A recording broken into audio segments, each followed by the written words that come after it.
As we feed Clojo, I'm happy to answer any questions about our tigers. Again, my name is Adam, hanging out in the front center of our tiger habitat. Happy to answer any questions if you have them. But I'm going to keep talking about what's happening over here in the habitat to the left. So like I said, this is Clojo. There's some pretty big differences. One is Clojo is small. She weighs about 190 pounds, which is, I guess, not a tiny kitty. She's larger than I would like to contend with. But she's definitely smaller than Nikita, who weighs in about 260 pounds. The reason that Clojo is so small, she's our little teacup tiger, is because she is a Sumatran tiger. Sumatran tigers are the smallest of the 5 types of tigers.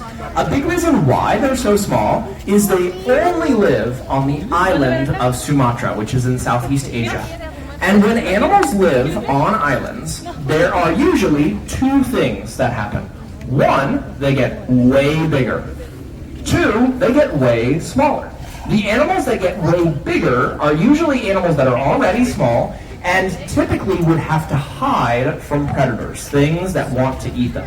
But once they get to an island, those predators that would normally eat them aren't there. So they can get a lot bigger. They don't have to worry about hiding anymore.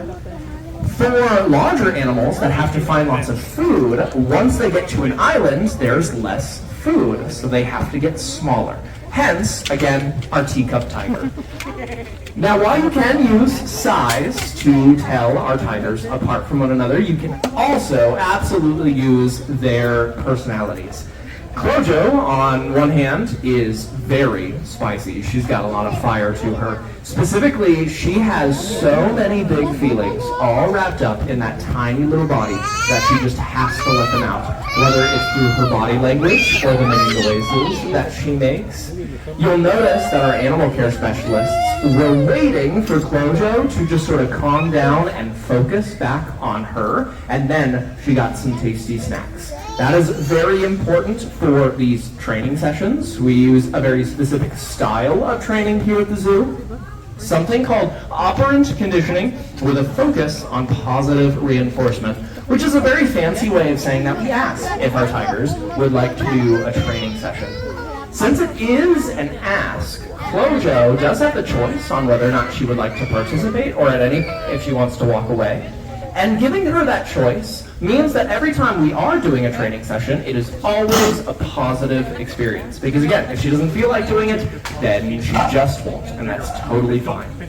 Having that positive experience between her and her animal care specialist, the people that help to take care of her, is a great way to build up a relationship and build up trust, allowing Clojo to know her people, and it allows our people to know Clojo as an individual tiger with her own personality, her own quirks, her own spiciness, allowing us to provide the best individualized care possible.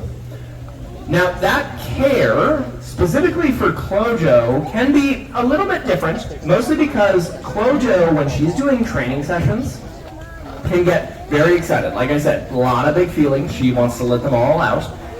And so when we are doing these training sessions, a lot of it is just building up those relationships, building up that trust. Eventually, we can start building into larger behaviors. And those different behaviors allow us to take better care of our tigers. As